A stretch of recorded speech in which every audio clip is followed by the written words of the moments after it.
পৃথিবীতে এমন কোনো মানুষ থাকতে পারে না যার কোনো বন্ধু নেই। বন্ধু প্রত্যেকেরই থাকে, তবে সে বন্ধু কতটা উপকারী সেটা আমাদের অনেকেরই অজানা। সবার জীবনেই এমন একটা সময় আসে যে সময় তুমি নিজে থেকেই বুঝতে পারবে যে কে তোমার আসল বন্ধু আর কে নকল।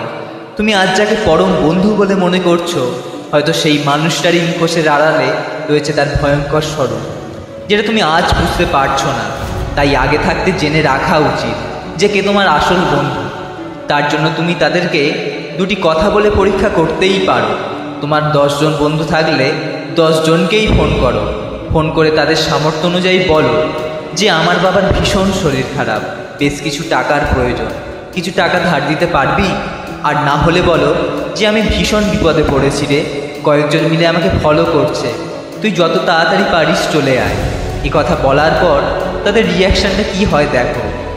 আমি নিশ্চিত তোমার কথায় প্রত্যেকে টাকাও ধার দেবে না, আর তোমার বিপদে প্রত্যেকে ছুটেও আসবে না। কারণ আমরা মানুষরা এখনকার সময় টাকা ধারও দিতে চাই না, আর কোনো ছুট ঝামেলাতে জড়াতেও চাই না। তবে 10 জনের মধ্যে অন্তত একজন তোমার দিকে সাহায্যের হাত বাড়াবেই, তখন বুঝে নিও সেই তোমার আসল বন্ধু।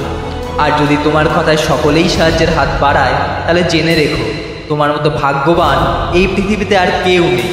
এই কারণেই তো সন্ন্যাসী গৌরগোপাল দাস বলেছেন, বন্ধু আয়না এবং ছায়ার মতো হওয়া উচিত। কারণ আয়না কোনোদিন তোমায় মিথ্যে বলবে না, আর ছায়াও কোনোদিন তোমায় ছেড়ে যাবে না। ঠিক তেমনি আসল বন্ধুও কোনোদিন তোমায় মিথ্যে বলে ঠকাবে না, আর বিপদে কোনোদিন তোমাকে ছেড়েও যাবে না।